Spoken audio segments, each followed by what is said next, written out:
शिला प्रभुपाद की जय, गुरु का रंग की जय। तो कल के सत्र में हमने सुना था शुद्ध कीर्ति प्रभु अपना अनुभव बताते हैं। जब कोई शिष्य अपने गुरु की आज्ञा का पालन नहीं करता है तो उसको अपने जीवन में संकट झेलना पड़ता है। शिल प्रभुपाद जी शुद्ध कीर्ति प्रभु को कहे थे, न्यू द्वारका में जो मंदिर है उसके डीटी किचन में तुम मेरे लिए प्रसाद मत बनाना। लेकिन उस आज्ञा को ना मानते हुए जब शुद्ध कीर्ति प्रभु उसी रसोई घर में जहां पे माताएं सेवा करती थी वहां पे जाके कुकिंग करने लगे तो उनके मन में विवाह करने की इच्छा जागृत हुई। उनके गुरु भाइयों ने उनको समझाया कि तुम प्रभुपाद जी के साथ में रह के उनकी सेवा करो, लेकिन वे कहते मैं उस मार्ग पर अधिक बढ़ चुका था, मेरे अंदर विवाह करने की इच्छा और तीव्र हो चुकी थी क्योंकि मेरा मन एक विशिष्ट लड़की पर स्थिर हो चुका था और मैं दृढ़ निश्चयी था। मैं जितना जल्दी प्रभुपाद जी का सेवक बना था उतनी ही जल्दी मैंने अपनी अनियंत्रित इंद्रियों के कारण अपने अत्यंत अमूल्य निधि अपने गुरु महाराज की व्यक्तिगत सेवा को कुछ दिनों में ही त्याग दिया।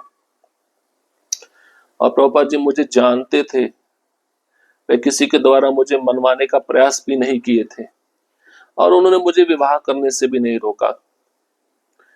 और कुछ दिनों के पश्चात जब मैं विवाह करके प्रभुपाद जी से मिलने के लिए जा रहा था तो मैं अपने मन में ये विचार कर रहा था कि मैं कितना बड़ा अपराधी हूं। मैं लज्जा से क्षीण हो चुका हूं, मेरी इंद्रियां लड़खड़ा रही थी। उस समय प्रभुपाद जी ने मुझे अपने कमरे में बुलाकर एक सफेद थैला लाने को बोला और जब मैं थैला लेके आया प्रभुपाद जी ने उस थैले में से 2 अंगूठी निकालकर मुझे दी और कहा, ये तुम्हारे लिए और तुम्हारी पत्नी के लिए है। इस प्रकार से मैं अपने गुरु महाराज के चरणों में अपराध किया। दूसरा अपराध मैं ये भी किया था कि कीर्तनानंद महाराज मुझे चाहते थे कि वे न्यू वृंदावन में मुझे बुलाएं, लेकिन मैं वहां पे ना जाकर दूसरे मंदिर में विग्रह की सेवा करने का इच्छुक था, तो मैं उस बात को भी नहीं माना।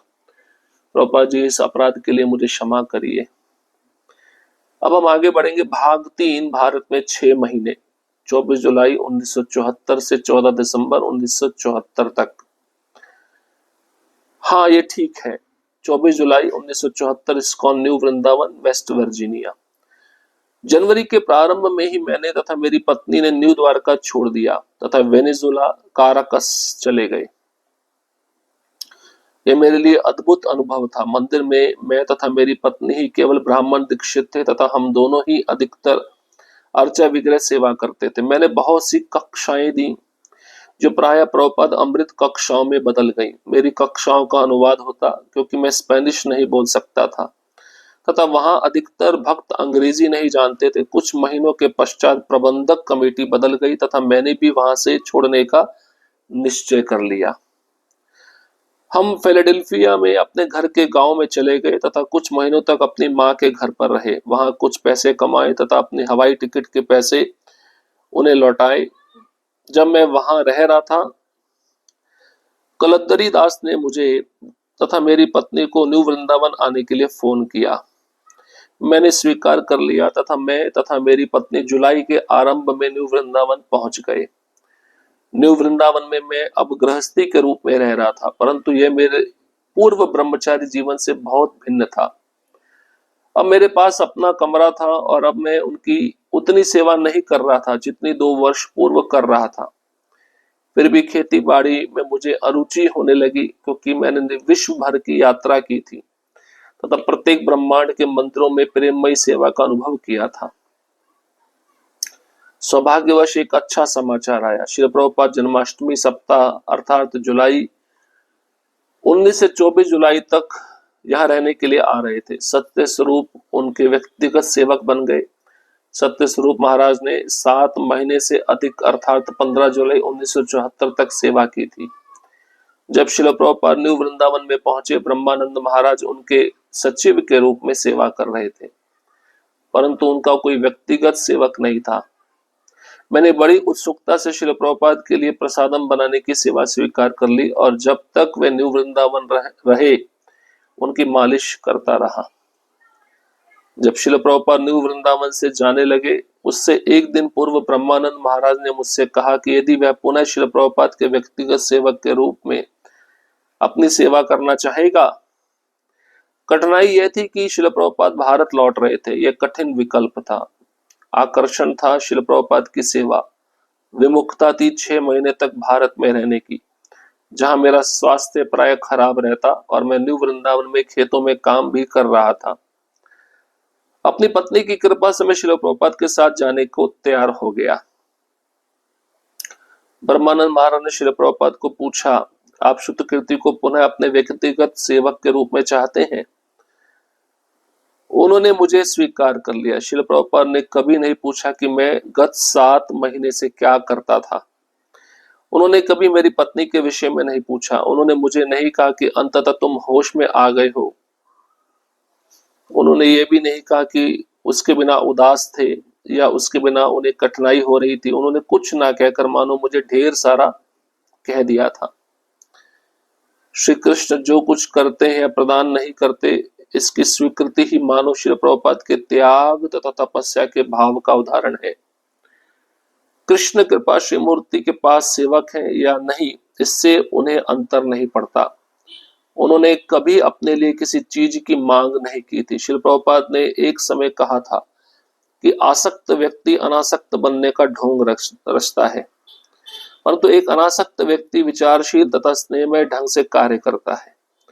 मैंने अनुभव किया कि श्रील प्रभुपाद अपने प्रतिदिन कार्य में यह प्रदर्शित करते थे। यद्यपि श्रील प्रभुपाद पूर्णतया अनासक्त थे, परंतु फिर भी हम सब के साथ बहुत स्नेहमय व्यवहार करते थे। मैंने श्रील प्रभुपाद के सभी कार्य उसी तरह से करने शुरू कर दिए मानो मैंने कभी उन्हें छोड़ा ही नहीं था। वे सदा मेरे स्वामी थे और मैं उनका सेवक। यह एक नित्य मधुर संबंध था। मैंने अनुभव किया कि श्रील प्रभुपाद अपनी कृपा से मुझसे प्रेममयी सेवा करवा रहे हैं। मेरी केवल एक ही योग्यता थी, उनकी सेवा करने की तीव्र इच्छा। मैं प्रार्थना करता हूं कि मैं उनकी सेवा करता रहूं मानो मैंने कभी उसे छोड़ा नहीं था। श्री प्रभुपाद, आप एक परम प्रेममयी मूर्ति हैं, इसलिए भगवान चैतन्य ने जाति, धर्म, रंग तथा लिंग भेद के बिना विश्व भर में पवित्र नाम का प्रचार करने के लिए आपको चुना। आप सबसे उत्तम मुक्त अवतार हैं। अब शुद्ध कीर्ति प्रभु विवाह होने के बाद का जो अनुभव है उसको बता रहे हैं। तो विवाह होने के बाद में शुद्ध कीर्ति प्रभु और उनकी पत्नी ने न्यू द्वारका छोड़ दिया और वह काराकस चले गए। वहां पे शुद्ध कीर्ति प्रभु और उनकी पत्नी ही केवल ब्राह्मण दीक्षित भक्त थे और दोनों अधिकतर अर्चा बिगर की सेवा में लगे रहते थे और सुबह सुबह शुद्ध कीर्ति प्रभु कक्षाएं देते थे। बाद में वहां का मैनेजमेंट बदल गया। फिर शुद्ध कीर्ति प्रभु ने भी वहां मंदिर में रहने का निश्चय कर लिया, मंदिर को छोड़ने का निश्चय कर लिया। फिर शुद्ध कीर्ति प्रभु और उनकी पत्नी फिलाडेल्फिया चले गए। वहां पे घर के गांव में कुछ महीनों तक रहने लगे। वहां पे कुछ उन्होंने पैसे कमाए और तब उनको कल्लदरी दास का फोन आया। वह भक्त उनको न्यू वृंदावन बुलाना चाहते थे उनकी पत्नी के साथ। तो ये प्रस्ताव शुद्ध कीर्ति प्रभु ने स्वीकार कर लिया। अब न्यू वृंदावन में जब वे अपनी पत्नी के साथ पहुंचे तो गृहस्थी के रूप में पहुंचे। पहले जैसे ब्रह्मचारी जीवन से जीवन बहुत भिन्न था और पहले जैसा मैं उतना सेवा भी नहीं कर रहा था और मुझे अपना कमरा भी दिया गया था और खेती बाड़ी मुझे करना अच्छा नहीं लगता था। मुझे विश्व भर की यात्रा का एक प्रकार से स्वाद लग चुका था और मैंने ब्रह्मांड के मंदिरों में प्रेममयी सेवा का अनुभव भी किया था, क्योंकि प्रभुपाद जी के साथ में रहते थे, भ्रमण करते थे, हर मंदिर में रहे थे, सेवा का अनुभव उन्होंने लिया था। तब एक अच्छा समाचार आया। प्रभुपाद जी जन्माष्टमी में जो सप्ताह आता है उसमें पूरा सप्ताह न्यू वृंदावन में रहने वाले थे और उस समय ब्रह्मानंद महाराज उनके सचिव थे, सत्स्वरूप महाराज उनके सेवक थे, परंतु उनका कोई व्यक्तिगत सेवक नहीं था। तो मैंने बड़ी उत्सुकता से प्रभुपाद जी के लिए प्रसादम बनाने का निश्चय कर लिया। ये सेवा मैंने स्वीकार कर ली और न्यू वृंदावन में जब तक प्रभुपाद जी रहे तो मैं उनकी मालिश भी करता रहा। अब जैसे प्रभुपाद जी न्यू वृंदावन से जा रहे थे, एक दिन पूर्व ब्रह्मानंद महाराज ने मुझे बुलाया और पूछा, तुम पुनः प्रभुपाद जी के व्यक्तिगत सेवक बनना चाहोगे? आप शुद्ध कृति वो कहते हैं, मेरी समस्या ये थी कि प्रभुपाद भारत लौट रहे थे, वहां का जो मौसम है मुझे सूट नहीं करता था, पर अच्छा ये था कि उनकी सेवा मुझे मिल रही थी, क्या किया जाए। अब अपनी पत्नी की कृपा से उन्होंने कहा, मैंने प्रभुपाद जी के साथ जाने का निश्चय कर लिया, मैंने उनकी सेवा स्वीकार कर ली। तो ब्रह्मानंद महाराज ने प्रभुपाद जी को पूछा, आप शुद्ध कीर्ति प्रभु को पुनः अपने व्यक्तिगत सेवक के रूप में रखना चाहते हैं? तो प्रभुपाद जी ने स्वीकार कर लिया। अब शुद्ध कीर्ति प्रभु अपना अनुभव बता रहे, प्रभुपाद जी ने कभी नहीं पूछा कि मैं 7 महीने पहले क्या करता रहा। मेरी पत्नी के विषय में भी प्रभुपाद जी ने कभी नहीं पूछा, और उन्होंने मुझे ये भी नहीं कहा कि तुम होश में आ गए हो, तुम्हें सबक मिल गया है, डांटा भी नहीं। और श्री प्रभुपाद ने ये भी नहीं कहा कि उसके बिना वे उदास हो गए थे, उनको बड़ी कठिनाई हो रही है। ये सब ना कहकर प्रभुपाद ने मानो मुझे ढेर सारा कह दिया था। ना बोलकर भी बोल देना, ये बहुत बड़ी विचार होता है, बहुत बड़ी बात होती है। श्री कृष्ण जो कुछ करते हैं या प्रदान नहीं करते, उनकी स्वीकृति मानो श्री प्रभुपाद के त्याग तथा तपस्या के भाव का उदाहरण है।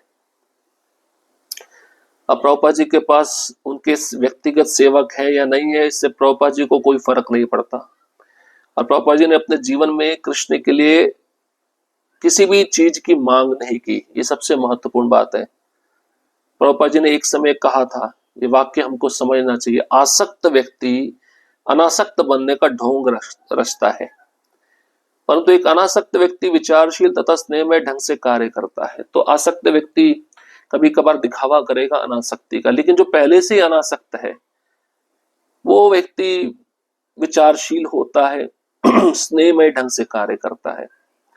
तो शुद्ध कृति वो कहते हैं कि मैंने अनुभव किया, प्रभुपाद जी रोज अपने कार्य में ये सिद्धांत प्रदर्शित करते थे। प्रभुपाद जी पूरी तरह से अनासक्त थे, फिर भी हम सबके साथ उनका स्नेहमय संबंध था, व्यवहार था। अब मैंने भी प्रभुपाद जी के साथ उसी प्रकार से सेवा शुरू कर दी, जैसे मैंने कभी उन्हें छोड़ा ही नहीं था। मुझे पुराने दिन याद आने लगे, मैं सदा मेरे स्वामी हैं, मैं उनका सेवक हूं। एक नित्य मधुर संबंध यही था। मैंने अनुभव किया कि श्रील प्रभुपाद अपनी कृपा से मुझसे प्रेममयी सेवा करवा रहे हैं। मैं सेवा करने के योग्य नहीं हूं, लेकिन गुरु मुझसे वह सेवा करवा रहे हैं। मेरी एक ही योग्यता थी कि उनकी सेवा करने की मेरे मन में तीव्र इच्छा, और मैं प्रार्थना करता हूं कि प्रभुपाद जी की ऐसी सेवा मैं करता रहूं और मैं उनको कभी भी छोड़ू नहीं। तो शुद्ध कृति वो कहते हैं, प्रभुपाद आप एक परम प्रेममयी मूर्ति हैं, इसलिए चैतन्य महाप्रभु ने आपको चुना, क्योंकि आपने बिना जाति के, बिना धर्म के, बिना रंग के, बिना लिंग भेद के पूरे विश्व में पवित्र नाम का प्रचार किया। आप सबसे उत्तम मुक्त अवतार हैं। इतना विशेष है। देखिए, अनुभव शिष्य को आते हैं जब वह गुरु की सेवा में पुनः लग जाते हैं, क्योंकि शिष्य पास से ही गुरु के सब व्यवहार को देखते हैं। उनका व्यवहार कृष्णमय होता है, दूसरे जीवों के साथ प्रेममय होता है।